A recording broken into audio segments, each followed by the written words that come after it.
Welcome to Gundry Shop. We have a very special show for you all. We are live today and open for business. Are you from out of town or are you a local? Could I interest you in trying some olive oil? For those of you who are just tuning in, let me share a little background on my olive oil with you. If you would like to purchase some, we made it easy for you. You can pick it up right here from my YouTube store. So, there are a lot of things that make this olive oil fabulous. Let's take a look at each one. So, here's polyphenol-rich olive oil, probably my most famous product. It's lectin-free, it's dairy-free, it's cold-pressed, it's sugar-free, it's artificial sweetener-free, it's soy-free. It's USDA organic extra virgin olive oil, and it's first cold press. Now, its mate is Chef Select organic olive oil. It's also exactly the same, dairy-free, soy-free, sugar-free. It's USDA organic extra virgin olive oil, and it's also first cold pressed. So what the heck is the difference? Well, the polyphenol-rich olive oil is sourced from uniquely powerful olive trees planted in Morocco.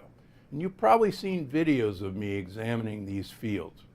Chef Select organic olive oil is actually our signature olive oil, and it's made by pressing fresh olives grown in the world-famous terroir de Marrakech.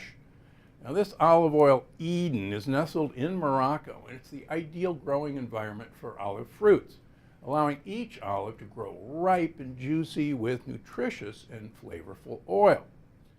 So how is the olive oil used or cooked with? Well, let's go back to this one. First of all, this polyphenol-rich olive oil is named because it actually has at least 30 times more polyphenols than any olive oil that's been tested against it.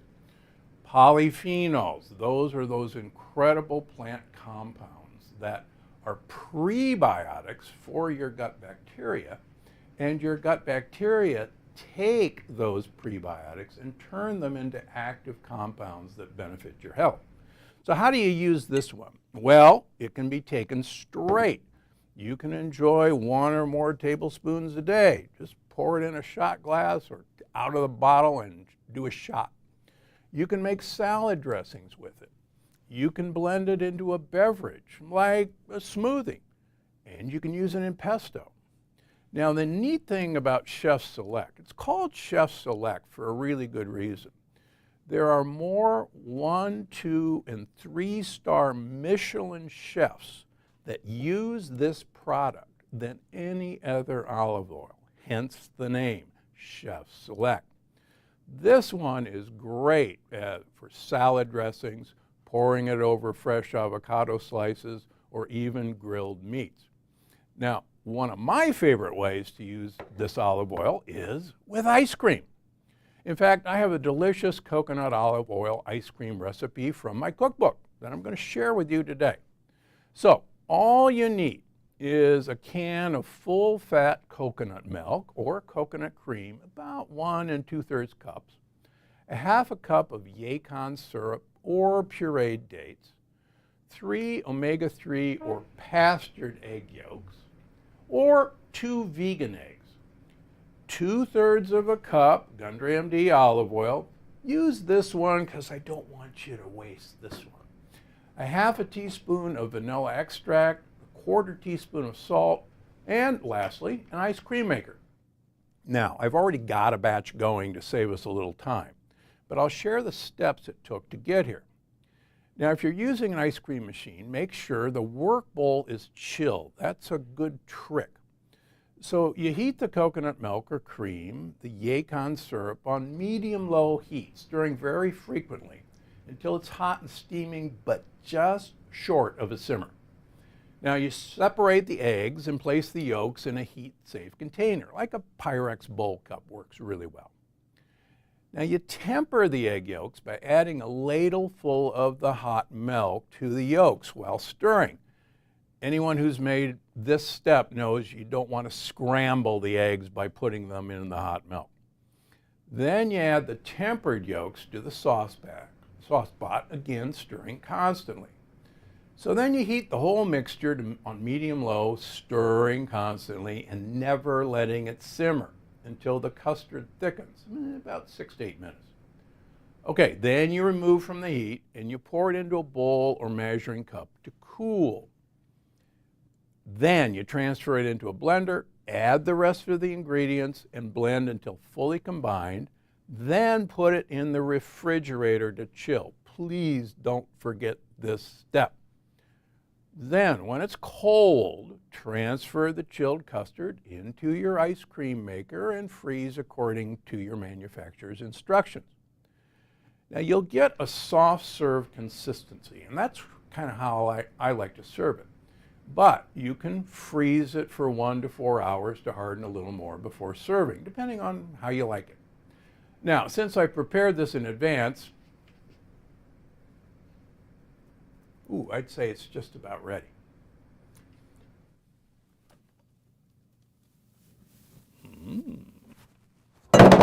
Crash. Perfection. Now, I actually like to top it with a little drizzle of the really good stuff. And believe it or not, when I'm in Italy, this is frequently offered with your ice cream. So don't screw up your nose and say, what? Olive oil on ice cream? This is how the Italians do it. Anybody want to try it? Oh, get yourself a spoon. Perfect. What do you think? This is really good. All right, very good. Yeah. Thank you. You're welcome. Okay, now another question I get asked about my olive oil. What are the main features and benefits? Well, again, the only purpose of food, in my opinion, is to get olive oil into your mouth. Why? It turns out that there are numerous societies in the Mediterranean that use 1 liter of olive oil per week. Now, if that sounds just absolutely startling, there's actually a study out of Spain called the Predimed study, where people were randomized with heart disease who were 65 years of age to either 1 liter of olive oil per week or a low-fat Mediterranean diet. And they actually had to take their container to the clinic and exchange it. 1 liter of olive oil a week is about 10 to 12 tablespoons a day. And interestingly enough, it was a 5-year study. The people who were using 1 liter of olive oil per week had much less heart disease than the people who were following the low-fat diet. So that's a pretty good idea. There's also been studies looking at olive oil helping with weight reduction, and you get a slim and healthy physique. Olive oil, because of the polyphenols, improves heart health and, more importantly probably, blood flow. I have expression in longevity that you are only as young as your blood vessels are flexible. In my clinic, we can measure blood vessel flexibility, and sure enough, olive oil improves flexibility.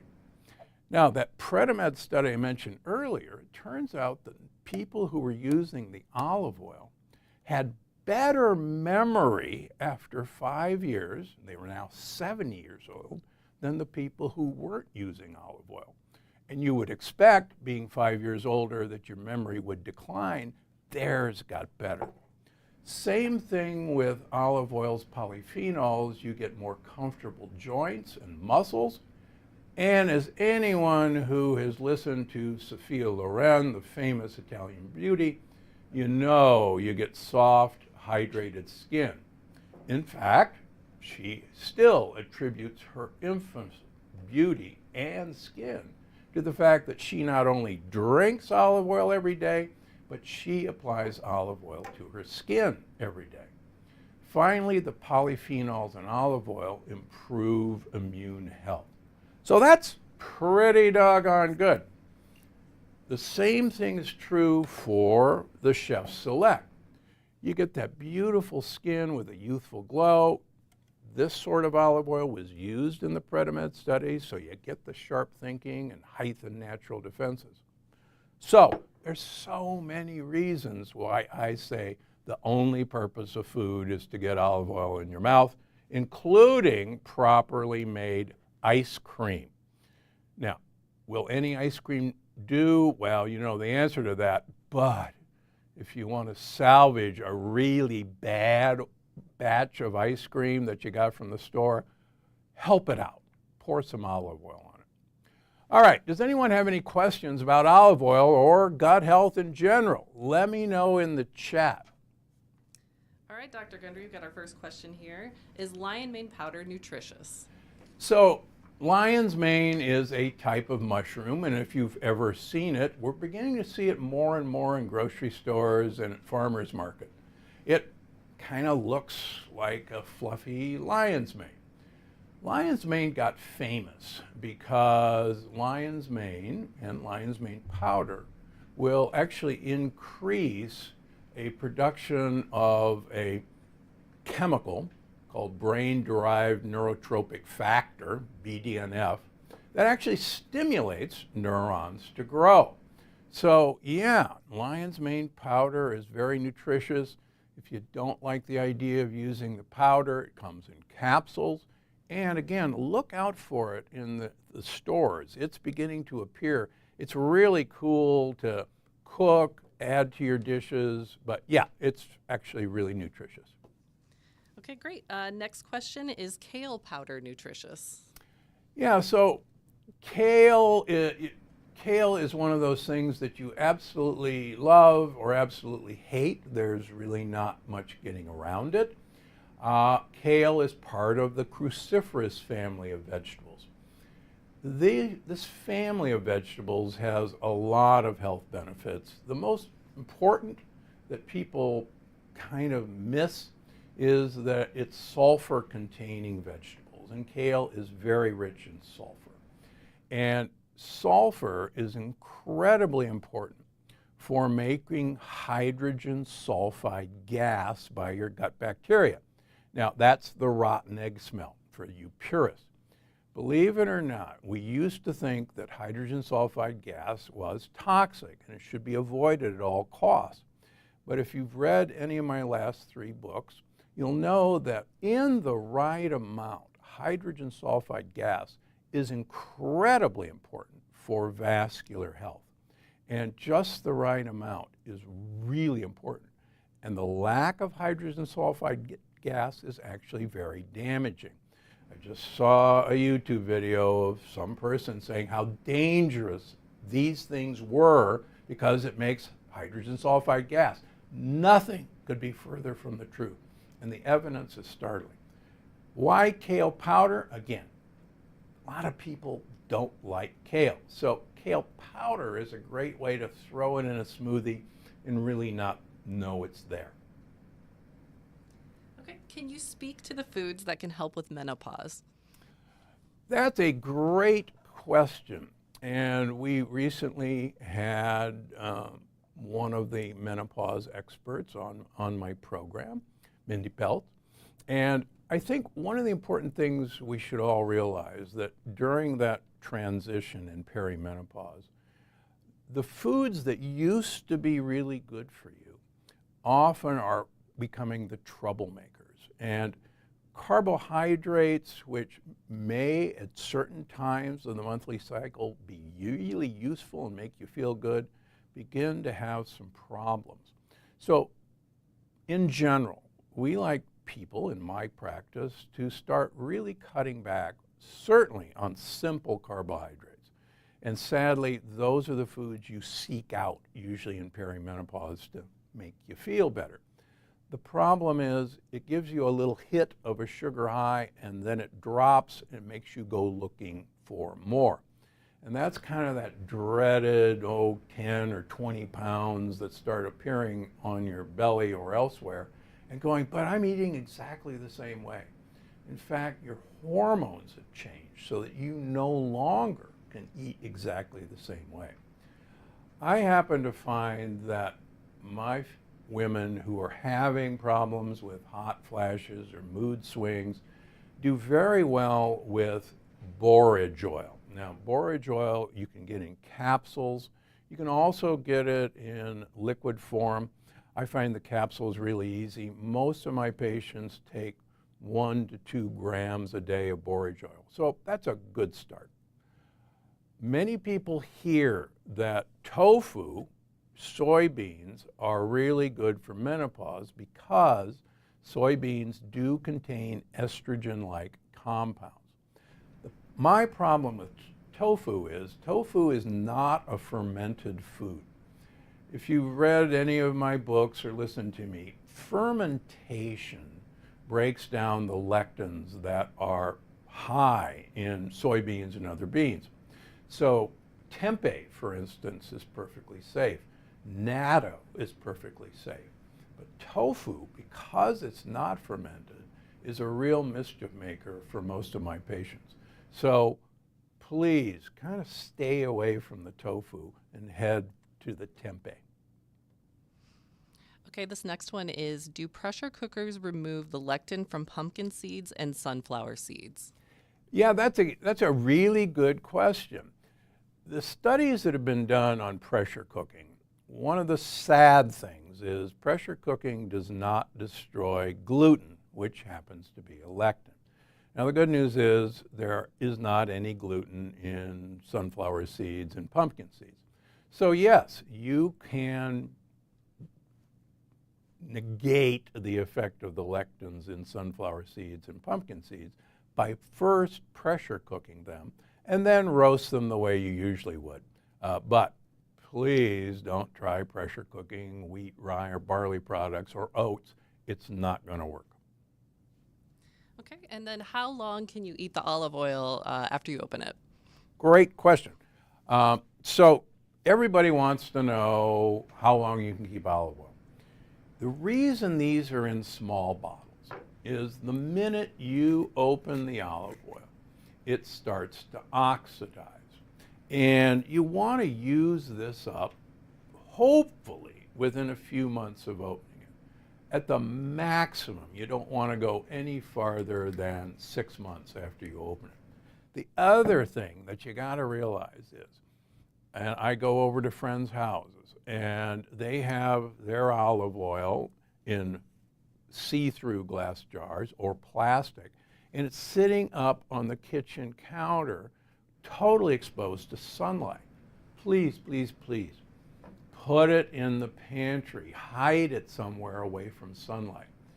You'll notice that this is in a dark glass bottle, and this is in a metal container.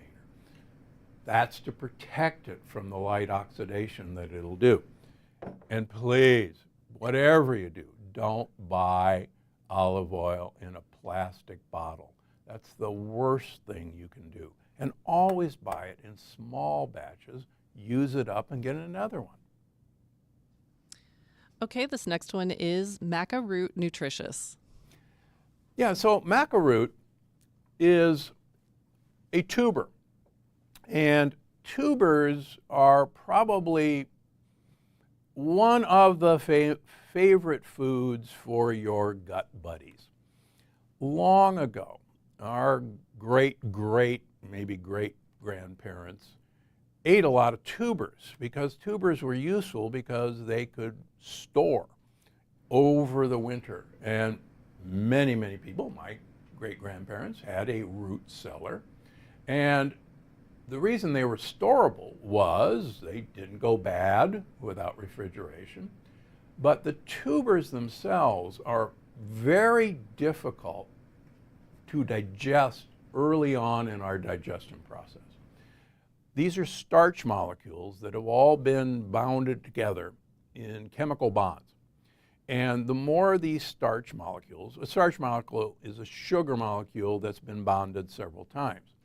The more complex that starch bonding is, the harder it is for our digestive enzymes to break those chemical bonds, which means that much of those molecules make it down to your gut buddies, which for the most part are living in your colon. And years ago, every day a generous supply of food for our gut buddies arrived because we were eating all these tubers. Now, with processing and ultra processing, all the good stuff is removed. So our gut buddies are literally starving to death. So maca is just another way of getting gut buddies the food they want. Why do you want them to have the food they want? Because they're going to make compounds that actually impact your health. Finally, and probably one of the most important things, there's a really cool theory that I like called the gut-centric theory of hunger. And that is your gut bacteria actually control your hunger. If they're not getting what they want to eat, they literally send text messages to your brain saying, we're starving to death, you're not eating enough, go get something to eat. You go get something to eat, but the problem is there's nothing in what you just grabbed to feed them. And they go, wait a minute, I hear you chewing up there and nothing's coming down the pike for us. So you got cheated, we got cheated, go find some more food. And there's a really cool study that was done with volunteers in China where they put them on a 7 to 14-day water fast. All they got was water. Half of the group got 100 calories of non-digestible fiber, prebiotic fiber, like maca root. The other half got nothing. Interestingly enough, the folks who got 100 calories of fiber that we couldn't absorb of calories had no hunger for up to 14 days. The other group, as you can imagine, were extremely hungry. So that tells me, and certainly I see that in my patients, that the more you eat for your gut buddies and less for this 2 by 3 inch piece of muscle, your tongue, the better off you're going to be. Okay, great. And this last one here, can you speak a little bit about your thoughts on fruit juice? So this comes up so many times. First of all, we should all realize that about 12 million years ago, great apes suffered a genetic mutation. They stopped being able to make an enzyme called uricase. Now, there won't be a test, I promise. Uricase would normally take uric acid, which comes from fructose, and break it down into a harmless compound. It also prevented fructose from being made into fats in the liver called triglycerides. Now, why did it benefit great apes? And the reason they're called great apes is about 11 million years ago, there was climate change. And the forests actually receded dramatically. And great apes are fruit eaters. So great apes could eat fruit and gain weight from fructose by depositing fat and increasing uric acid, which actually creates insulin resistance. They are great apes because they survived and beat other monkeys who didn't have that genetic mutation. All right, and as I showed in the plant paradox, believe it or not, all great apes only gain weight during fruit season. And just so you know, normally, even in the jungle, fruit only ripens once a year. And great apes only gain weight during fruit season. Why am I telling you this? Guess what? You inherited that genetic mutation from great apes. And there's a good reason that we're called the fat ape, because that genetic mutation allowed us to eat fruit and store it as fat for the winter, because we didn't have access to fruit 365 days a year. So there are very, very good human studies that show fructose produces fat in the liver. In fact, one of the biggest trials shows that fructose consumption produces fatty liver, whereas glucose consumption does not because of this genetic mutation. So there's no human need for juice. And in case you think humans should be drinking juice, we'll go down to the San Diego Zoo, look in all the cages, and see if you find a juicer. There aren't any. There is no way to extract juice by an animal from a piece of fruit. They eat the whole thing. All right, that's why you don't want to juice.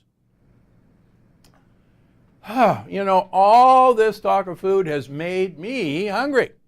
You know, I think I'll go check out the break room's fridge to see about some lunch.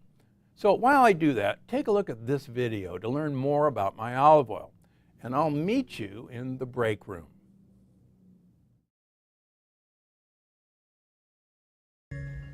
If you've been following my channel or my research in general, you know how much I love olive oil, especially my own incredibly powerful Gundry MD polyphenol-rich olive oil. And it's true. In my opinion, it's the healthiest, most exciting olive oil out there. And I can't get enough of it. But when I first tell people about it, they have a lot of questions, and that's natural. After all, there's a lot of olive oils on the market, so it's normal to be curious about what makes this one different. Which brings me to the most frequently asked question. Will regular olive oil give me the same benefits? In a word, no. Like we've talked about, most conventional olive oils are not very good in general. The longer they've been sitting around, the more air or light they've been exposed to, and the more heat they've been under, the less potent and less healthful your olive oil becomes. Now, if you get a high-grade, fresh, cold-pressed oil, you'll have a better shot at getting these nutrients, including some hydroxytyrosol. However, even the nicest olive oil at a specialty store doesn't necessarily come close to polyphenol-rich olive oil, which is why it's such an essential part of my nutrition routine and should become an essential part of yours. Okay, next question. Can I put it on all foods? I'm happy to say the answer to this one is yes. You can use Gundry MD polyphenol-rich olive oil as a food topper on whatever you like to eat. I recommend it on salads, fish, or steak. It's also great on snacks like sweet potato fries. Heck, even your burgers can get an upgrade. And if you want to get really wild, try drizzling it over ice cream or cake. Just make sure they're lectin and sugar-free, of course. Try it on your favorite foods, whatever they are, to enjoy a health boost every day. Okay, next question. Can I use polyphenol-rich olive oil in my cooking? Well, you could, but most of the time I don't. And here's why. I like to think of polyphenol-rich olive oil as a health-boosting supplement instead of a conventional cooking oil, because this high-quality olive oil has 30 times as many polyphenols as conventional olive oil. You're getting a giant dose of health-boosting benefits. So I suggest you save your normal olive oil for cooking and save polyphenol-rich olive oil, the good stuff, for supplementing your healthy lifestyle. Of course, like I said, you can cook with it. And in dishes where the flavor of the oil really shines, it's great. So use your judgment and have fun experimenting. Okay, next up, how much should I use every day? Polyphenol-rich olive oil is so powerful, you can get all of the health benefits of a liter of conventional olive oil in just over 2 tablespoons. So I recommend taking about a half a tablespoon a day. This will ensure you get your liter's worth of olive oil health benefits in about 4 days instead of a week. You can put it right on top of your food or drink it straight up. And if you want to treat yourself and take a tablespoon or more a day, I have no problem with that. In fact, that's what I do. Which brings me to my next question. Why is the fat fighter in olive oil instead of a pill or capsule? Well, in this case, a pour is better than a pill. You see, cold pressing the hydroxytyrosol-rich olives is the most effective way to preserve their potency. If we had to heat extract that in a lab, it'd be nowhere near as powerful. In order to make olive oil that's 30 times more powerful than conventional olive oil, this was the best way. Okay, now this question's a little tricky because everyone is different. Am I going to like the taste? Chances are you're going to like the way Gundry MD polyphenol-rich olive oil tastes. But I'll admit, even for an olive oil aficionado like me, it did take a little getting used to. Here's why. It definitely tastes different from conventional olive oil, and that's for a very good reason. You see, the mark of a healthy, powerful olive oil is that it tastes a little bitter, a little green, maybe peppery, and it might cause a little tickle at the back of your throat. So when you notice these things, you'll know you're getting the real deal. Sure, it's probably different than what you're used to, but I think you'll really like that taste when you try this olive oil. Okay, like I said, everyone is different. So what if you don't like it? Well, I'm confident Gundry MD polyphenol-rich olive oil will work wonders for nearly everyone who tries it. And it takes time to get used to the peppery flavor. As a doctor, I know everybody's body is different.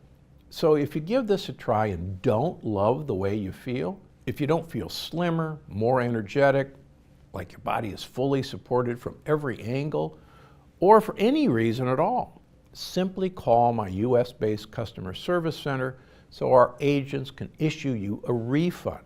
That's how confident I am that you'll love the changes you start to see and feel for yourself. Thanks again for listening and learning about the fat fighter and polyphenol-rich olive oil. If you want to learn more or order it for yourself, simply click the link down in the description below. I can't wait to hear about everything it does for you, because I'm Dr. Stephen Gundry, and I'm always looking out for you.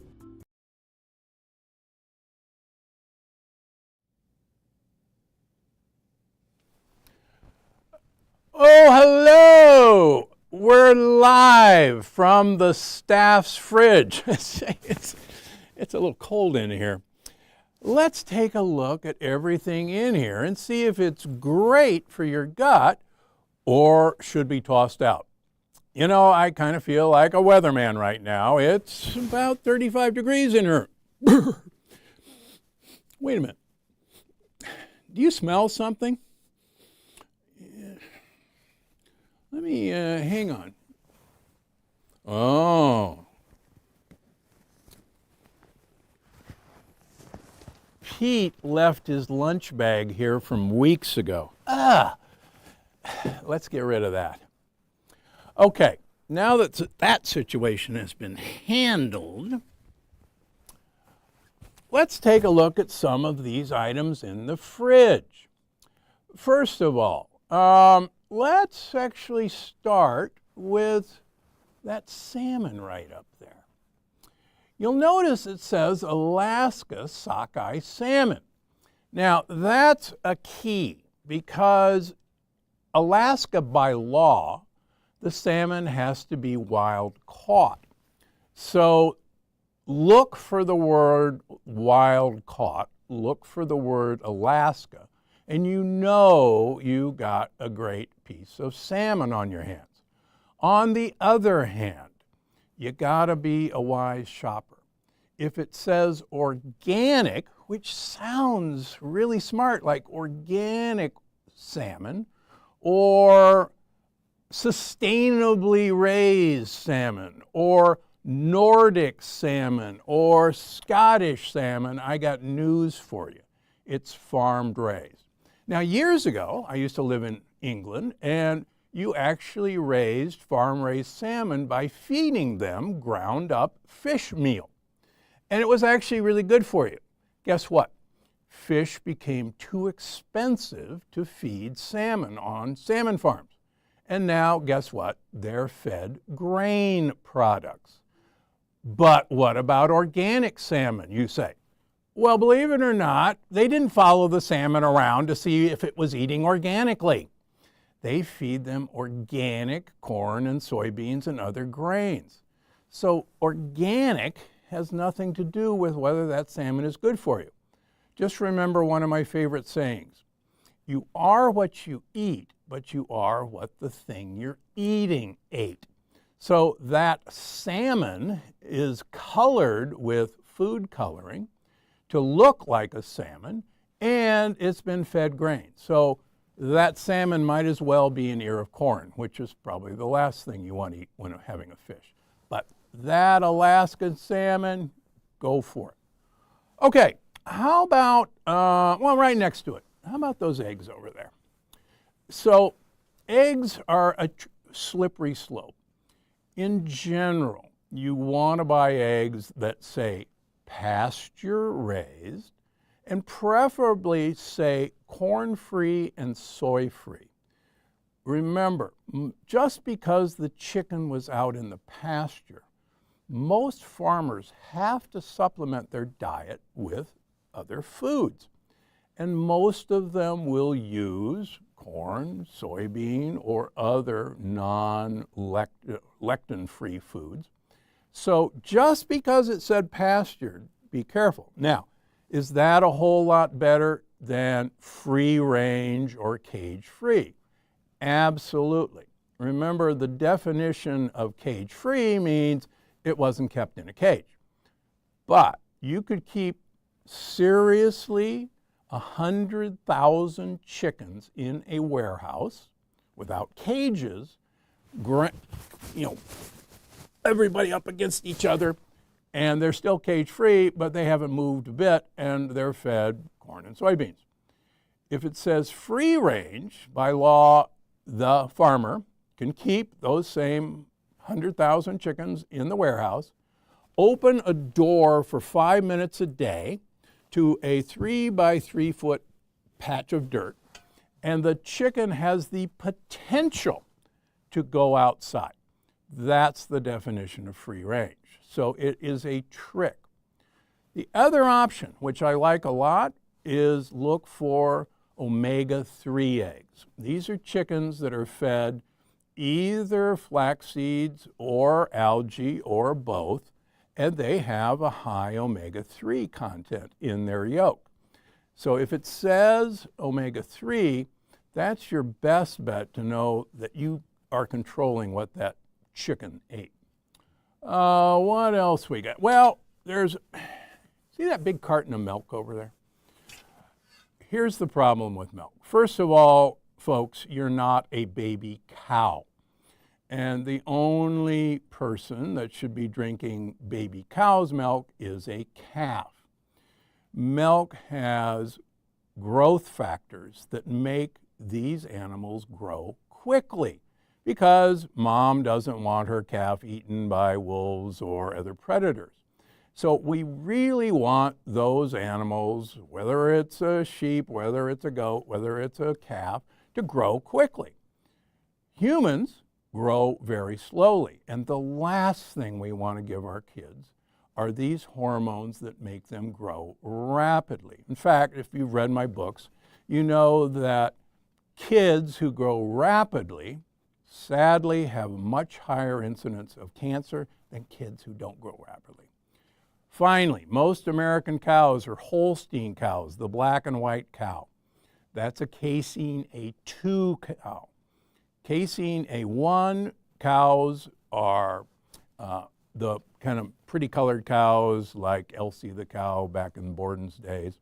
They make a milk that's much safer for you, particularly for cheeses, but milk does not do a body good. Milk harms the body. So how about cauliflower? Cauliflower, a cruciferous vegetable. I mentioned how good kale is for you because of a cruciferous vegetable. Cauliflower is a cruciferous vegetable. And the cool thing about cauliflower is you can do so much with it. You can make cauliflower rice. You can make cauliflower steaks. I've got recipes in my books for that. Stay with the cauliflower. Finally, let's talk about this apple. First of all, apples have been bred for size and sugar content. And an apple today can be kept in storage for over a year without looking like it's rotten. And just recently, when I mentioned this on my Instagram, a bunch of people were howling that, oh, that's impossible. And one intrepid person said, hey, I just Googled it, and Dr. Gundry's right. The average apple on a grocery store shelf is about a year old. Now, really, do you want to eat something that's a year old? And guess what? I don't see any mold on these year-old apples. I don't see any rot on these year-old apples. And if a bacteria or a mold doesn't want to eat these apples, you sure don't want it. And the reason they look so pristine is they're coated with this chemical coating. That's not what you want to put in your mouth. Good news, I was just at Sprouts this past week, and they're now beginning to sell small apples like I was growing up with. And apples should be eaten during season, and that's the fall. There shouldn't be an apple in April. They don't exist. Okay, so I'm curious, is there something that you pack for lunch that you want to know whether or not it's healthy for the gut? Do we have a question? Anybody? No. Okay. Are there any dishes you're looking forward to making this Thanksgiving holiday that you want to know if they're gut friendly or not? Why don't you write me a question? Oh, I think we've got one coming in. Okay, we've got one question around deviled eggs. So, deviled eggs are actually a really good way to have people eat eggs, but you got to start with the right egg. The other question is, okay, what are you going to mix the deviled egg with? Well, you're going to use mayonnaise. Sadly, most mayonnaise in the United States is made usually from soy oil or any of the other seed oils. Please use an avocado mayonnaise or any other but soybean or cottonseed oil. That's the key to a deviled egg. Okay, this next one's from Sherry. She wants to know about tuna fish. Tuna fish. So tuna fish, as you know, is what's called an upper level predator. And tuna fish, as they get bigger and bigger, and they can grow to easily 1,000 pounds, sadly concentrate heavy metals because they're eating lots of other fish. And so tuna, a full-grown tuna, is full of mercury, for instance. Now people go, well, wait a minute, that's a 1,000-pound tuna and he's full of mercury, but he certainly has a lot of fight and seems to be not suffering. That's because that tuna, like us, actually store our heavy metals in fat. That's why if you're a sushi eater, you know that tono, fatty tuna, is the most delicious, but that's where most of the mercury is concentrated. On the other hand, small tuna, white tuna that you get in a can has virtually no heavy metals and mercury. And a lot of the better producers are now showing the amount of mercury in the cans. So tuna fish is a great food provided it comes in a can, and make sure that that can is not lined with BPA, a typical lining in a can. It'll say BPA free on the can, and that's a safe tuna. Okay, Scott wants to know about Tabasco sauce. Ah, great question. So I mentioned earlier that fermentation generally destroys lectins. Believe it or not, there are bacteria that think lectins are delicious. There are actually bacteria that like to eat gluten. Most people don't have those bacteria in their gut anymore. But Tabasco sauce is fermented. That means the bacteria have eaten all the lectins in Tabasco sauce. So whenever you're choosing a hot sauce, look for how it's made, and fermentation is what you're looking for. So Tabasco sauce is actually really good for you. And now Mary wants to know, are there any potatoes that are okay to eat? So potatoes a sweet potato or a yam, for most people, are the potatoes of choice. Believe it or not, yams are from Africa. They're part of the lily family, the same family as onions and scallions.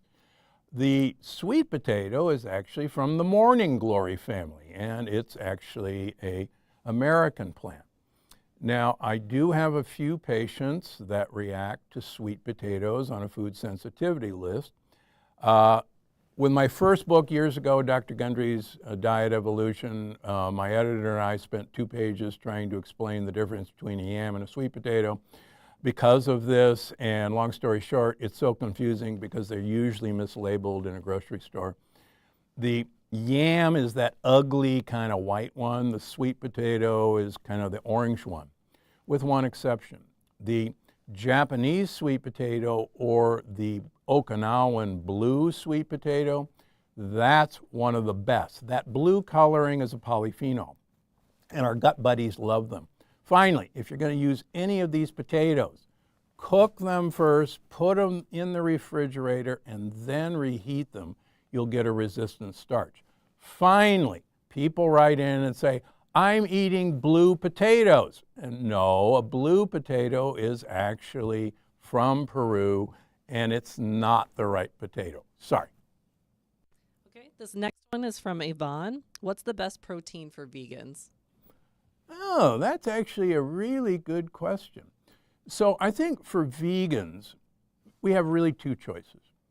First of all, vegans, like it or not, having been a professor at Loma Linda University, an Adventist institution, a vegetarian vegan institution, beans are a really important source of protein for vegans. But sadly, in my practice, vegans are some of the sickest people I see because of this. Now, you can get around that. Pressure cooking beans destroys the lectins. But lentils actually have the highest protein content and the least carbohydrate content of any of the legumes. So if you gotta have legumes or beans, try to stick with pressure cooked lentils. And there's several companies that pressure cook them, like Eden, and I have no relationship to them. Finally, the other thing that's important in the Adventist diet is nuts. Nuts are a superb source of protein, particularly for vegans. And there are study after study, I could go on and on, the more nuts, particularly walnuts, that you eat, the better your health. And they're a great source of protein, and they're actually a pretty good source of the proper fats. So those are 2 good tricks. Final trick is hemp seeds. Hemp seeds have a ton of protein. Hemp protein is another great choice. And there are other proteins down the line. Spirulina is a great protein source, and we can go on and on. All right, this next one's from Martin. He wants to know about the classic peanut butter and jelly sandwich. Well, if you wanted to create the perfect lectin bomb, a peanut butter and jelly sandwich is right up there. First of all, each slice of bread, no matter how healthy, no matter how organic, no matter whatever, has 4 teaspoons of sugar in each slice. You're not tasting the sugar, but I can guarantee you it's in there. And don't look for sugar content. The labeling laws were changed a number of years ago to hide the actual content of sugar. There's 4 teaspoons of sugar in every slice of bread. So if you like 8 teaspoons of sugar for lunch, start there. Jelly, that's pure fructose. It's pure sugar. Finally, peanut butter. The peanut lectin is one of the most nasty lectins that has ever been discovered. And so if you want a lectin bomb and a sugar bomb, have a peanut butter and jelly sandwich. All right, this next one's for Thanksgiving. What are your thoughts on turducken? The problem with a turducken, I've certainly had a turducken a few years ago. I got it all the way from New Orleans. And for those of you who don't know, a turducken is a turkey that's been basically deboned, stuffed with a deboned duck, and mine actually was stuffed with a deboned chicken. I was really excited. All of our guests thought it was one of the worst meals that I had ever prepared, and I am forbidden from ever getting another turducken as much as I wanted it. Okay, you know, it's getting pretty cold in here. And I have a fun game planned for you. I'm going to go set it up. So while I do that, enjoy this recipe for how to make a tasty polyphenol packed chocolate cake. It tastes delicious and it's good for you. I'll see you soon. Every year when I post the Gundry approved cake my amazing team here at Gundry MD makes for my birthday, I get flooded with requests for the recipe. Well, this year I've decided to do a whole birthday cake demo.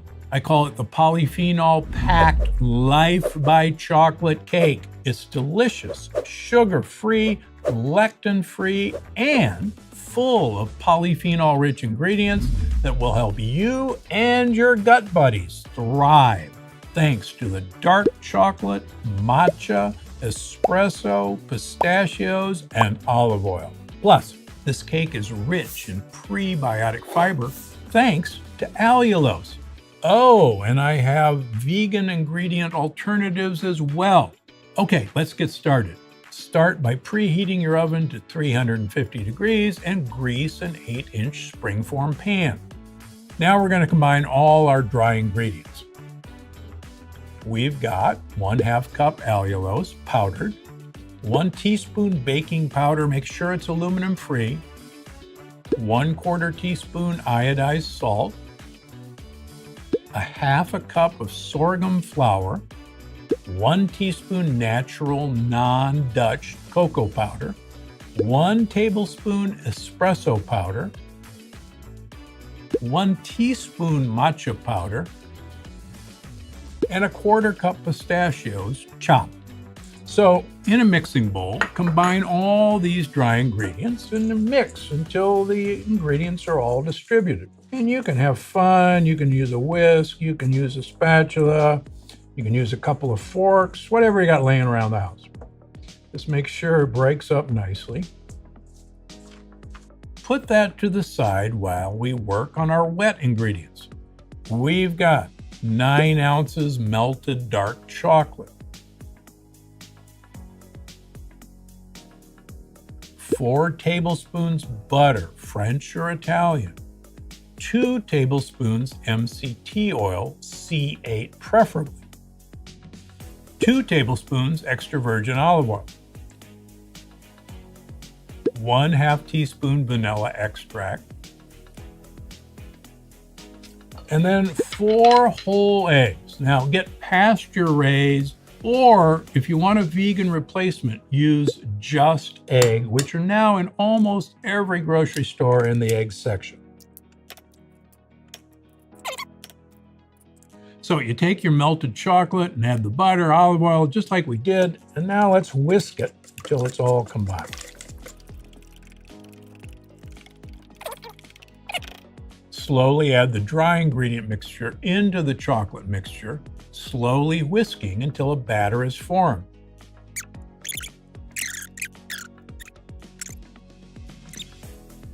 Okay, that's about all it needs.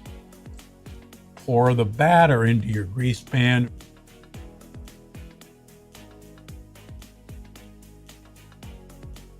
And it's going to look almost as thick as a brownie mixture. Baked for 20 to 30 minutes or until an inserted toothpick comes out clean.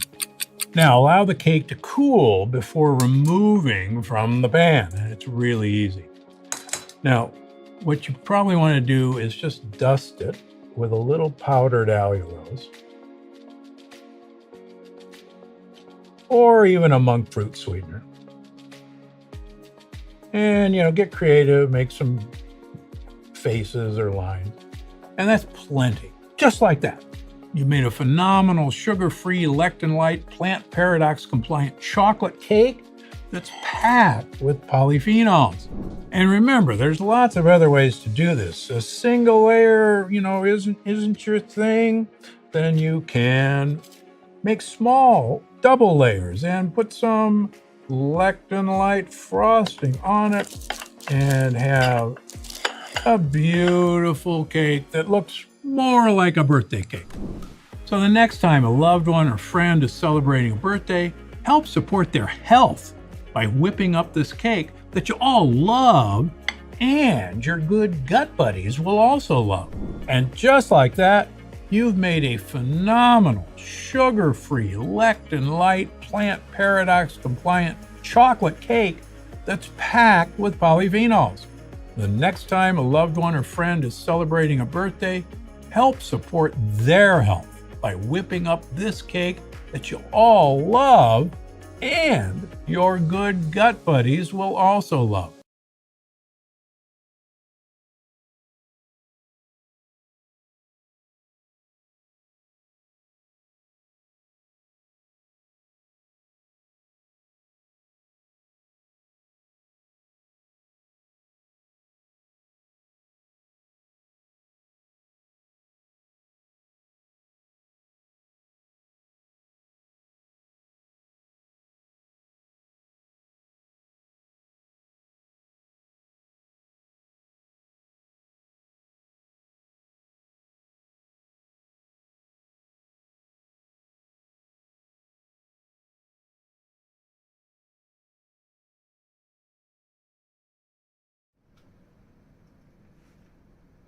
Welcome back.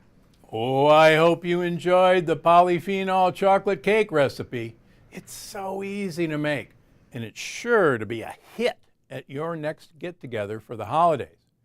Okay, for those of you just tuning in, we are live and about to go head-to-head in Gastro Games, my one-of-a-kind gut health bracket challenge. That's right. I'm going to be competing with you on what foods are the healthiest for your gut. Are you up for the challenge? Just to give you a head start, I'll go first. Okay, first up, we're going to compare pineapple versus kiwi. So, both of these are available almost year-round in the grocery store. Now, pineapple, believe it or not, shows up over and over and over again on my patients' food sensitivity list who have leaky gut. And quite frankly, most of my patients have leaky gut, and they're here to see me for that problem. And pineapple shows up all the time. I have a feeling that it's because it is a tropical fruit that did not exist in our ancient diet. It's a new fruit that most of us really weren't exposed to a long time ago. And we haven't had time to get used to it, and probably our gut buddies haven't had time to get used to it. On the other hand, a kiwi fruit, interesting studies show that the fiber in kiwi promotes really great gut diversity. In fact, there are human studies showing that a golden kiwi, and we're beginning to see these, they're smaller than a regular kiwi, is probably the best for two reasons. Number one, it's smaller, and number two, the studies show it's even better. Now, the key to a kiwi, I happen to think kiwi may be the safest fruit of all if you're going to have something in your hand. Leave the skin on, cut the sides off, and eat it like an apple. The skin is actually full of really good fiber. And once you get over the shock of eating this furry thing, it's a winner. So, round one. Kiwi advances into the quarterfinals. Okay, now it's your turn. Here's a couple of great choices that just so happen to be available right now.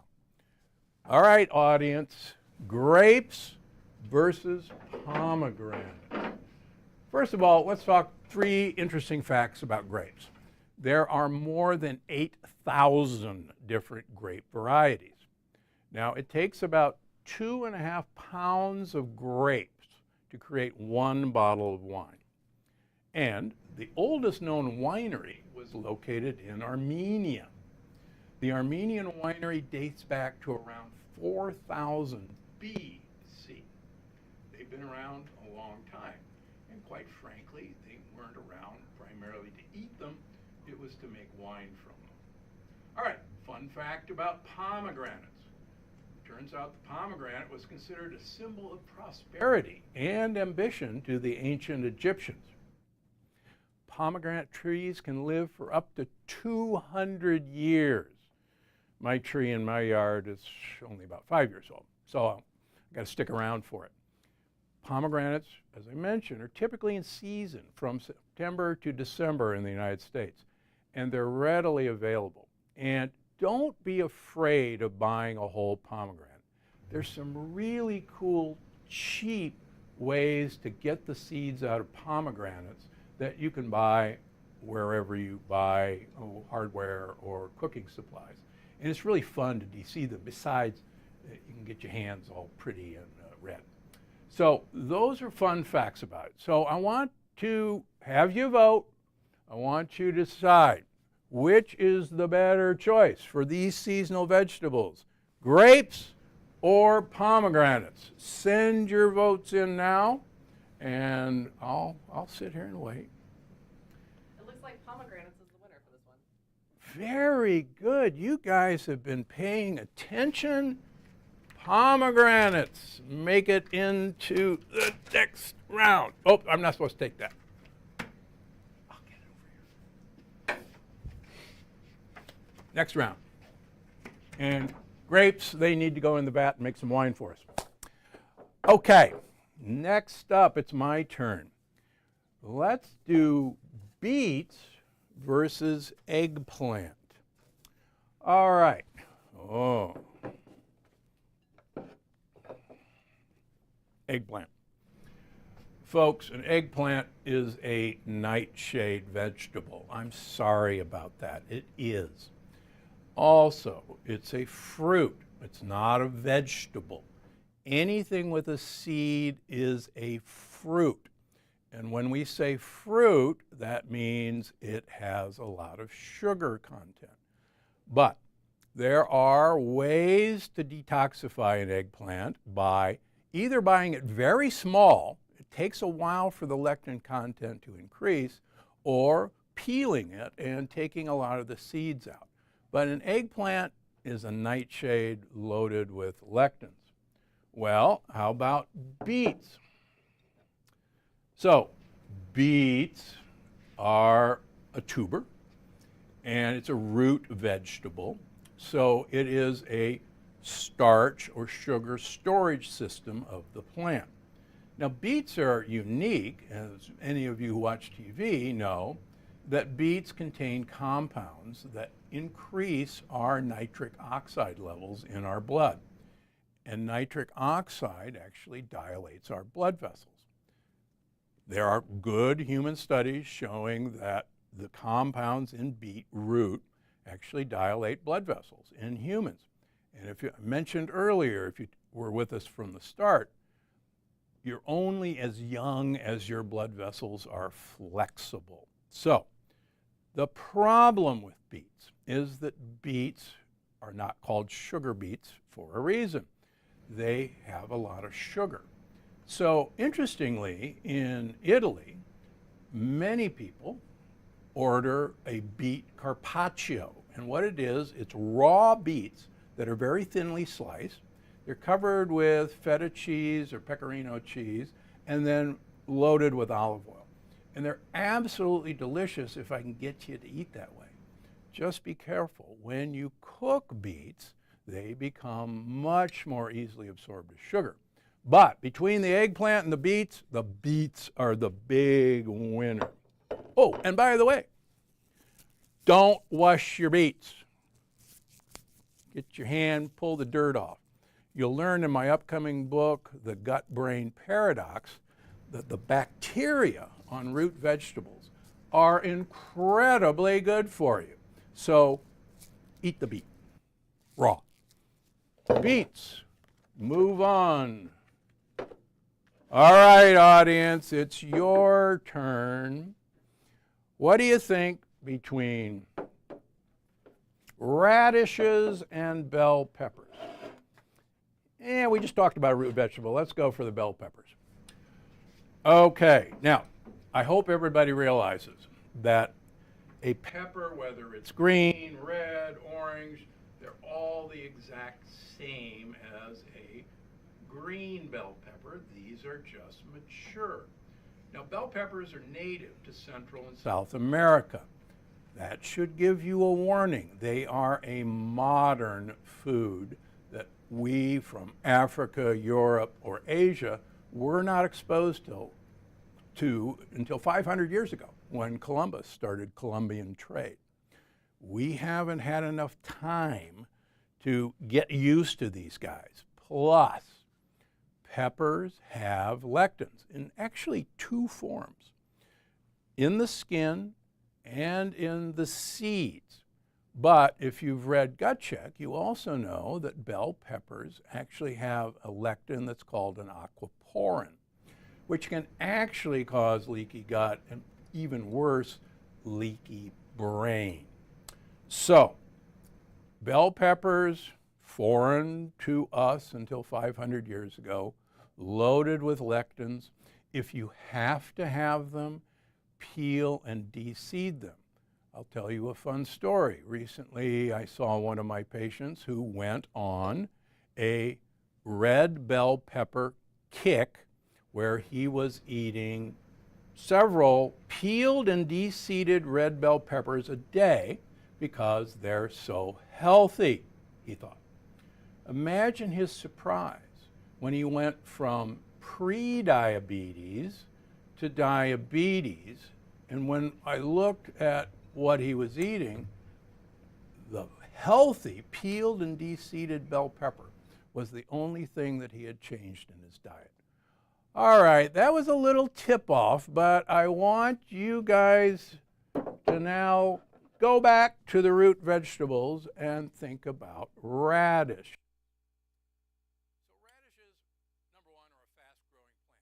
Anyone who's grown them in the garden from seed knows they're really edible in about 25 days, less than a month. Now, there are actually summer and winter types of radishes. Summer radishes are typically round and pink, and winter radishes tend to be white and they're a little longer and they have a really stronger taste. Now, California and Florida, for obvious reasons, have the largest radish crops. These are root vegetables. They are roots, and they are loaded with friendly bacteria. And other kind of fun fact, would you believe that most wasabi sold in America is actually horseradishes with green food coloring? So don't be fooled. But these radishes, horseradish, they are really great for you. Interestingly enough, my wife and I always keep a bowl of radishes in our refrigerator. And whenever we're interested in something to munch on with, got a little kick, we grab a few radishes. I think I'm giving this one away, but I want you to vote. What's your favorite, radishes or bell peppers? Let's vote. All right, we've got radishes as the winner. Oh, you guys have been voting early. Okay, radishes it is. Good choice. Radishes. Move on to the next round. Okay. Here's a kind of a tough one. All right, we're going to go for chicken or canned tuna. Now, this one actually is kind of humorous. So this says wild caught. Believe it or not, they haven't figured out a way, except one small company, to actually farm raise tuna. It'll come, but this says wild caught. That's because right now all tuna is wild caught. Now, when you see the word chunk light, the light is the tip-off that this is a young tuna. And if you were in the refrigerator with me, you know that in general, these guys are the safest to eat. But why not chicken? I mean, who doesn't think that a boneless, skinless chicken breast is the go-to source for protein? You are what you eat, you are what the thing you're eating ate. And even if it says organic, skinless, boneless chicken, they're fed corn and soybeans. And I like to say that a chicken is just an ear of corn with feathers. Interesting fact, the skin is actually loaded with the most beneficial compounds.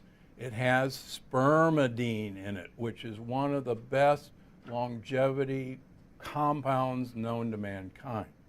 So, unless this is pasture-raised chicken and not pasteurized chicken, you're much better off with this light tuna packed in water. Sorry, chicken. Canned light tuna wins this round. Okay, now this one's going to be really fun, and you are either going to like these or not. So let's talk about another sources of, quote, protein. The ubiquitous pork chop or oysters. I hope these don't fall off. Okay, or oysters. So let's talk about oysters first. Now, oysters have been around for at least 15 million years. An oyster can live up to 20 years. Now, believe it or not, similar to fish, oysters actually have gills. And you probably know that there's a pretty good saying that you should not eat oysters unless the month has an R in it, because oysters, unfortunately, can be contaminated by oyster boats. People, because they're out gathering oysters, have been known to crap overboard in the water and actually contaminate oysters. And if the water is hot, it allows those bacteria to eat. And interestingly enough, the CDC has become really adept at finding out where outbreaks of oyster poisoning have occurred, and it's usually always back to one fishing boat that was harvesting the oysters. So stay away from hot water oysters, particularly in the summer. But oysters are loaded with amazing omega-3 level, but perhaps more importantly, oysters have plasmalogens. And there won't be a test, but plasmalogens are an incredibly important fatty acid for your brain. Fun fact, people with dementia, Alzheimer's, or Parkinson's have virtually no plasmalogens in their brain. And oysters are one of the best sources, along with other shellfish like mussels, like clams, like scallops, to improve the plasmalogen level in your brain. Okay, how about pork? According to history, bacon is one of the oldest processed meats there is. You probably know that pork is the second most commonly consumed meat in the world. Pork can be eaten both freshly cooked or preserved, like bacon or like hams. Now, pork contains a sugar molecule called Nu-5G, capital G, C. You and I have a sugar molecule lining our gut, lining our blood vessels, lining our blood-brain barrier, and lining our joints, called Nu-5AC. They're almost identical except from one molecule of oxygen. Nu-5GC, when we eat it, produces a very strong inflammatory response by our immune system. Our immune system hates Nu-5GC. Interestingly enough, people who consume Nu-5GC foods, pork, beef, lamb, and milk, have much higher incidences of heart disease, cancer, arthritis, and dementia. Now, I'm not claiming that there is a causation here, but if you've read Gut Check, you know now that Nu5GC, because it's so similar to Nu5AC, can substitute for Nu5AC in our blood vessels, in our blood-brain barrier, in our joints. And cancer cells can use Nu5GC to produce local inflammation where they thrive, which explains the association. So what can you do? It turns out that smart societies have figured out how to tame and get rid of Nu5GC. And believe it or not, it's called fermentation. So a traditional sausage, not the one you get at the grocery store, is inoculated with bacteria that eat Nu5GC. A traditional ham like prosciutto di Parma or Parma ham has no Nu5GC because the bacteria have eaten it. So if you want your pork and eat it too, make sure it's traditionally fermented. And that's the secret to making pork safe. Otherwise, it's problematic. So you probably know where I'm going with this one. In the proper months, oysters win. Oops, they get their vote. I blew it. No, it's okay because the audience actually agrees with you. So oysters, 89%, good for you. Now, the old idea, by the way, the old idea that pork is loaded with trichomonas was true long ago.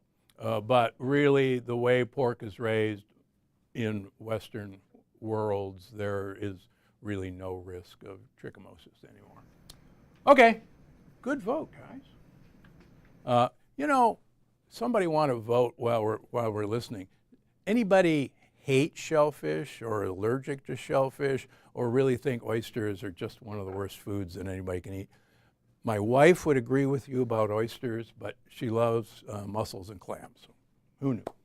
All right, next up, let's go from olives versus granola. There are aisles and aisles and aisles of granola in the grocery store. Let's be real, folks. Most granola is based on oats. And if you've read any of the reports coming out of Consumer Reports, the Environmental Working Group, you know that almost all oats, even organic oats, are contaminated with Roundup, glyphosate. They're also contaminated with an herbicide that is outlawed by the EPA, but during a past administration who will be back shortly, the EPA was made to loosen up on their ban so that almost all oats in the United States are contaminated with a potent herbicide that has been shown to produce cancer in kids and growth retardation. So I don't care if it says organic oats. I will defer to my older daughter, who is a horsewoman, who assures me that oats are only suitable for fattening horses for the winter. And I totally agree with her. Olives, on the other hand, fun new fact that you're going to learn about in the gut-brain paradox. Olives, like all fruits and vegetables, are coated with their own native bacteria coating the olives. They're called biofilms. Now that sounds ew, but it turns out that the bacteria on olives is a really, really important bacteria that improves our health, it improves our gut wall barrier, and our bacteria love to see those bacteria. So regardless of what else you think about olives, this is a new reason why olives, even whole olives, are really good for you. Now, don't get the one that's stuffed with a pimento. That's a bell pepper, and it's full of lectins. You'll negate the effect. Put it in your martini, but don't eat it. And don't drink a martini, but that's for another subject. So, Olives are a rich source of all the polyphenols that you're getting in olive oil. And the flesh of an olive is actually a great prebiotic fiber. So you're probably guessing that olives advance to the next round. Okay, now, since I'm talking about bacteria on things, it turns out that if you traditionally ferment pickles, and pickles are cucumbers, if you traditionally ferment them, there is a bacteria on pickles that's the exact same bacteria on olives. And if you ferment them, that bacteria grows and that actually ferments the pickle. Unfortunately, most pickles in the United States are no longer fermented. It takes too much work. But the bacteria is still there. So cucumbers are one of my biggest mischief makers in people who are sensitive. Makes sense. Cucumbers are part of the squash family. And it's the peels and seeds. And interestingly, particularly in France, cucumbers, if they're served raw, are always peeled and de-seeded because of this fact.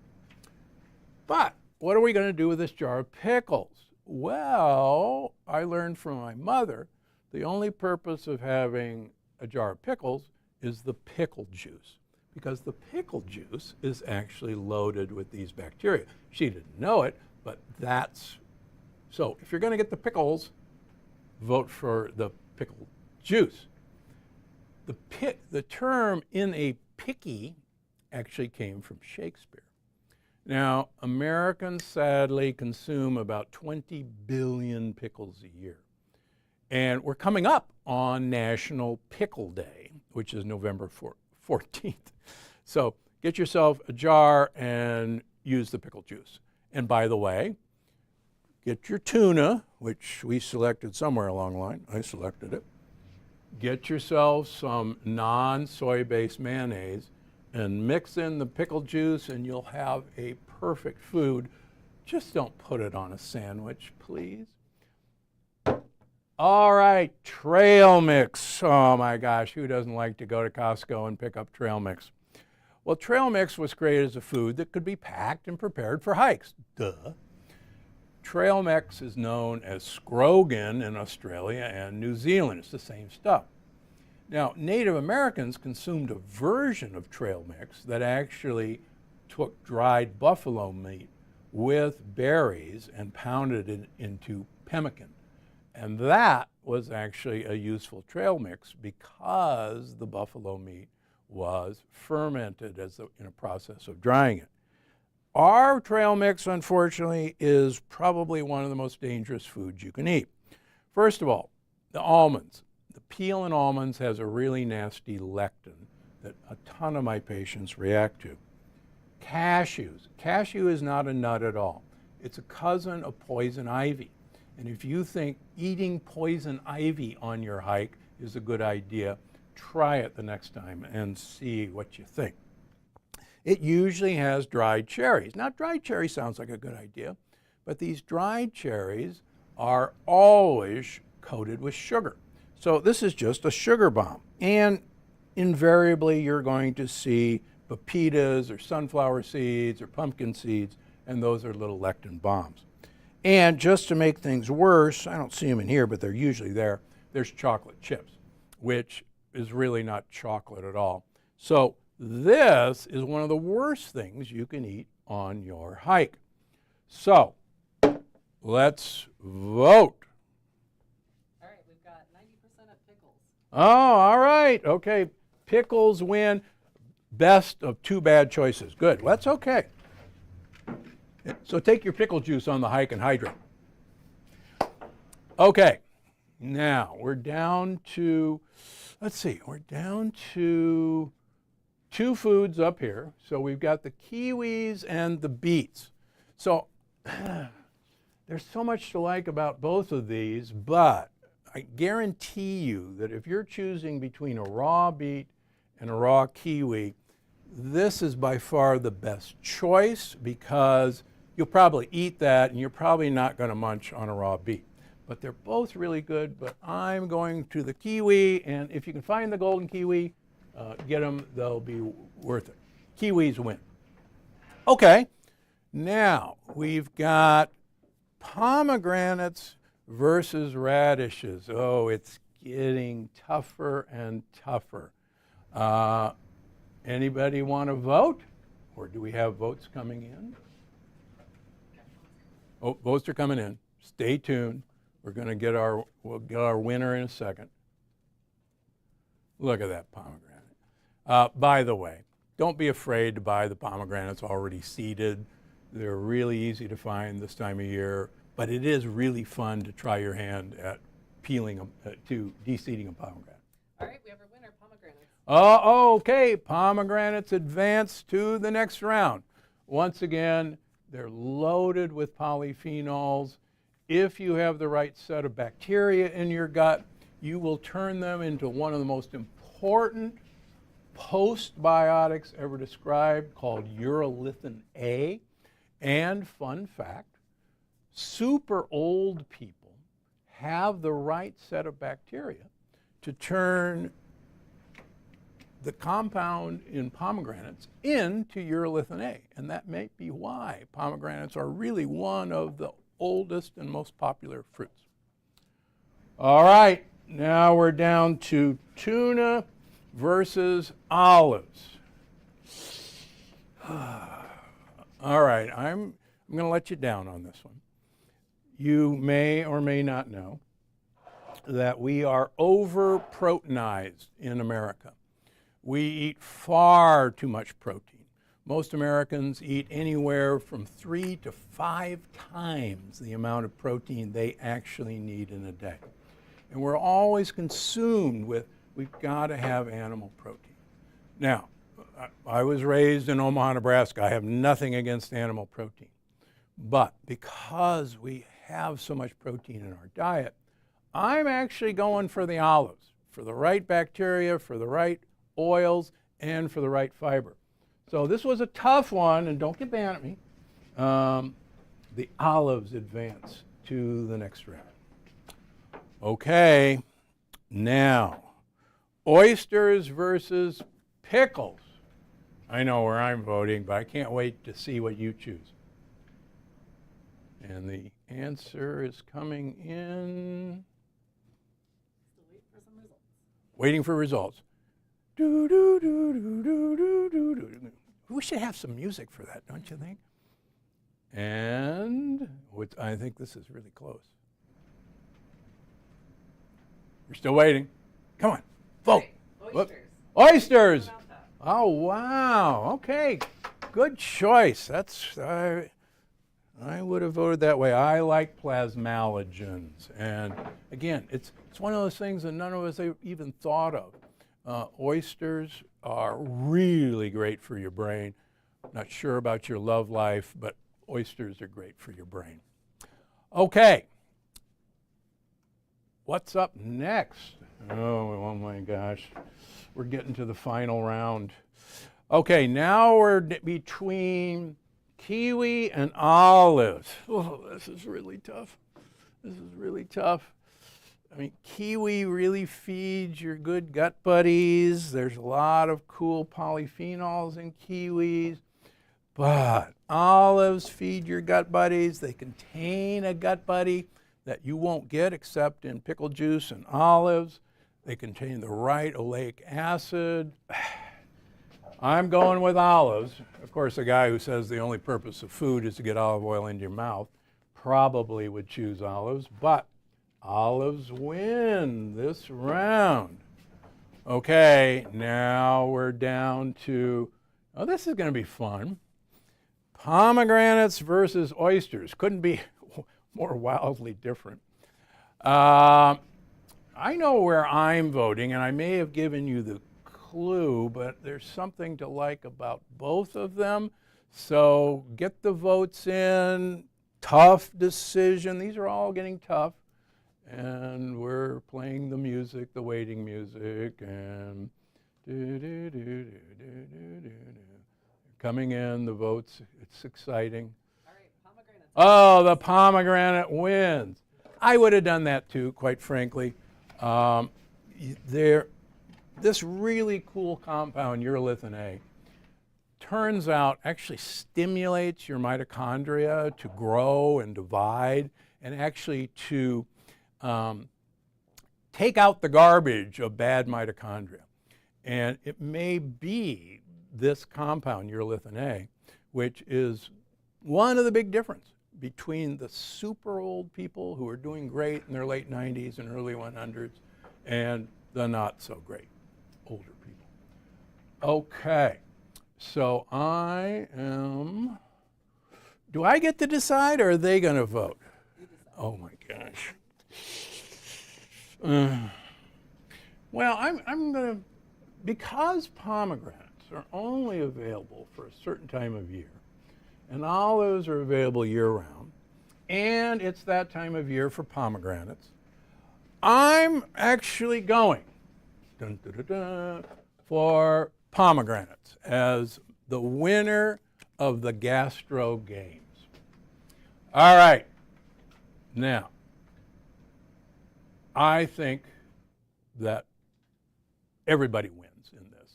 So, guys, this was a great game. You actually chose very wisely. So, thanks for joining me live, and thanks for playing Gastro games. Now, hopefully you learned a lot today about ways you can help improve your gut health. If you liked anything you saw today, feel free to grab them at any time at my YouTube store. All this talk about food makes me want to grab some dinner. So thanks for watching, and I'll see you next time.